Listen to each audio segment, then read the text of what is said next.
can we expect from Devin, you know, going up at 147? There's a lot of needle, I guess, between the pair of you. I guess from what you've seen in camp. Hey, listen, an exciting Devin Haney. Let's sit it right there. I just told you is that if you don't want to fight, then you don't want to fight. There's no clauses, there's no tensions, there's no nothing. Yeah. He just capping for like social media. Like he not gonna be like realistic about the situation. Bill Haney has delivered a strong and direct message to Shakur Stevenson after reports surfaced that a fight between Devin Haney and Shakur Stevenson has been agreed upon. Shakur Stevenson. I told y'all Dev will beat the shit out of Shakur Stevenson. Yes, but did you talk to Turkey out of sheet? He gonna beat Rockstar Shakur? Beat the shit out of Shakur. Rockstar, he gonna beat the shit out of Rockstar Shakur Stevenson. Beat the shit. Shakur's no different than everybody else. They're all really good. Devin is special. He has the style, he has the confidence, he has the ability to navigate his own career in a way that he's able to fight all of them, and he fares a great chance against all of them. That's something that's special. That's something that's rare.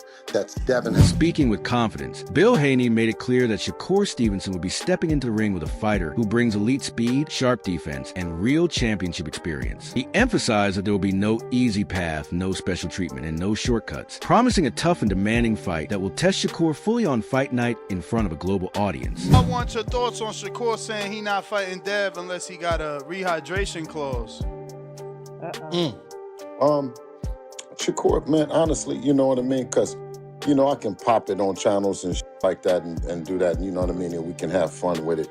But, you know, over here on the Boxing Voice, right, I want to ask, in or around the division, every bad motherfucker around Devin has gotten an offer to fight, or they've been in the ring, or, I mean, who else has that happened with? All the fights that the people want to see Devin fight, the person that got either a contract or Devin and got in the ring with him. Can we say that about anybody else? The long-rumored matchup between Shakur Stevenson and Devin Haney has grown into one of the most discussed potential super fights in boxing. Talks, rumors, and interest around this bout have been building for years, with negotiations and speculation stretching far back into their careers. I think that, like, was that ever something that you wanted to consider, though? Like, also, because I think people say this narrative was like, yo, if you know you could beat him, just fight him. Yeah, but why would I fight this nigga for the least money that I could get when it's like, okay, cool, let's go through the WBC, because that's what I did that they're trying to ignore. Right. They're going to ignore that whole part. I said, WBC, y'all do y'all job, enforce the fight, and we're going to do it that way.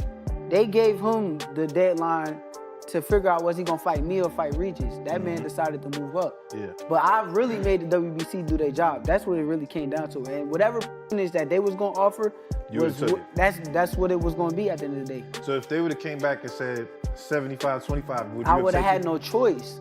I just try to go around the bullshit that was presented, because that's bullshit. Like, I'm a 2-division world champ. I unified at 130 in one of the biggest fights at 130 pounds. Like, if we're gonna be realistic. Shakur Stevenson has publicly stated that if the fight takes place at 147 pounds, it would require strict weight conditions after weigh-in, making weight control a key topic in any serious discussion about the matchup. Y'all want me to come to 147, I'm coming in with rehydration clause. I don't even do that. But why am I going up to these guys' weight classes if I'm not planning on going there? So any of y'all want to fight me at 147? Yeah, rehydration. 10 pounds. 10-pound rehydration. Like the IBF rule, basically. You got to understand, that means on fight night, when we get in the ring, they're going to be 157, maybe 158. Max. No bigger than 160 that night. Right. I'm cool with that. So if we could get it, like, all right, like the IBF rule, 10-pound rehydration. Yes, but think about it.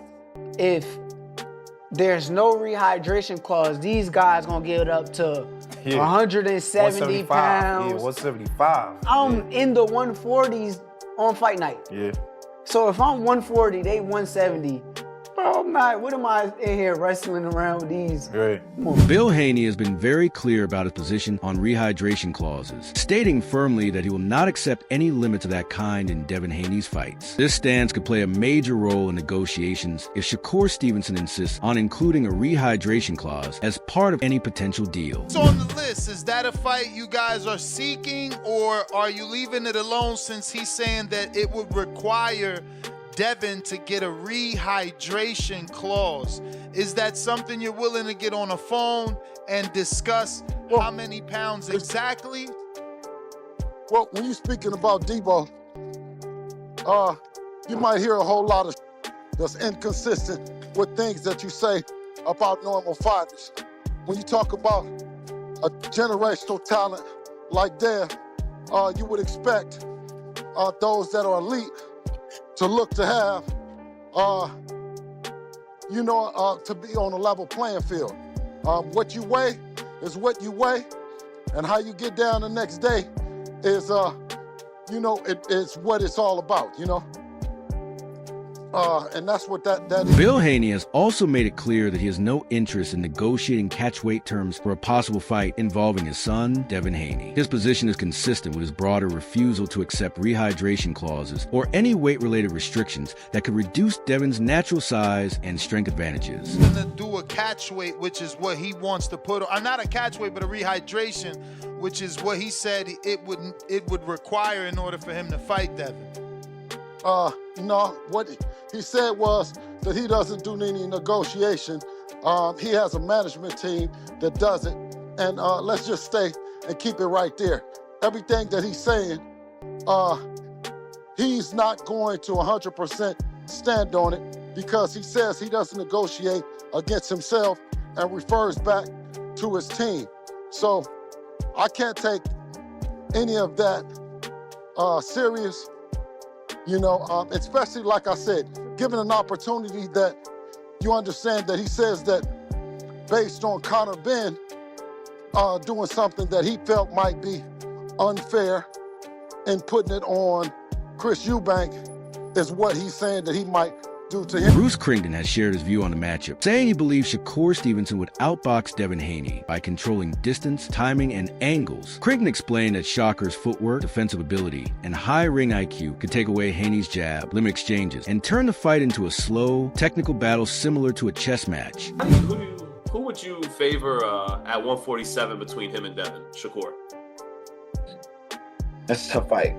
I like both of those styles together, but I do think that Shakur is just more defensively aware, sound and aware. It's possible that Shakur may win that fight. I feel like he's a problem for a lot of guys because of his style. But Devin and both of those styles together, that's a great matchup. And I don't know. That's actually a really good fight. I genuinely don't know. Many boxing analysts believe that Shakur Stevenson has all the qualities needed to become the sport's next major star. His technical skills, defensive control, and advanced boxing IQ stand out, especially at a time when more fans are beginning to appreciate elite technique rather than relying only on knockout power. Devin Haney, Conor Ben, there's a lot of fights that Shakur can be involved in and beat all these dudes, man. Beat all of them. Has a chance of beating all of them, right? And solidifying, his mark in the sport. Being, the great of his generation. When Crawford left, I told y'all that, Shakur was the next guy on the throne.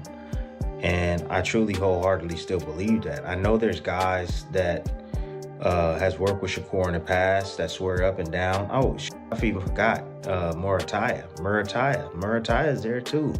Guys like Andy Cruz. I mean, there's a lot of talented guys that people respect that Shakur has the ability to freaking challenge. Shakur's disciplined mindset and smart ring awareness separate him from many of his peers. These qualities make him a strong candidate to become a defining figure in boxing's future, particularly as he continues to secure major wins and protect his undefeated record. Imagine him fighting all those guys and putting that on his resume, man. We talking about legendary status. We talking about Mount Rushmore type of stuff, because all these guys are the elite guys of this generation, and people respect them.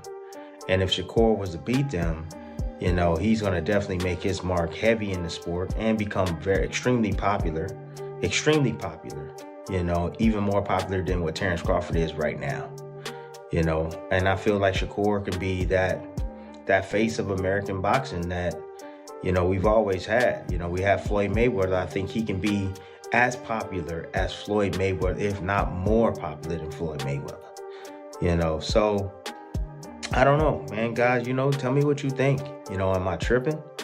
But there's a lot of potential matchup for Shakur that can really grow his star, man. A potential clash between Shakur Stevenson and Devin Haney promises to be a true mega fight for the sport of boxing, with both fighters undefeated, highly skilled, and driven to build lasting legacies. The matchup would deliver elite-level skill, strategy, and excitement. It has the potential to capture worldwide attention and mark the beginning of a new era in boxing. Confirms what I've been saying. 3-division world champion, former undisputed lightweight, former WBC junior welterweight, and reigning WBO welterweight world champion, first ballot Hall of Famer once he retires, superstar boxer, top 5 pound-for-pound best fighters in the world, Devin the Dream Haney, 33 wins, no loss and no draw, 15 wins by way of knockout. He calls out another first ballot Hall of Famer of his era. Ironically enough, Devin Haney is 27, and the person he calls out is 28 years old, who's another first ballot Hall of Famer, Olympic silver medalist, 4-division world champion, former unified super featherweight, who simultaneously up until yesterday held the WBC 135-pound title and the WBO 140-pound junior welterweight title. At the same time, superstar boxer, 4-division champion, who will be a first ballot Hall of Famer, Shakur Stevenson, who is 25 wins, no losses, no draw, 11 wins by way of knockout. So Shakur Stevenson and Devin Haney, as I said, and Devin Haney confirmed it as you see there, this is the next super fight in the sport of boxing.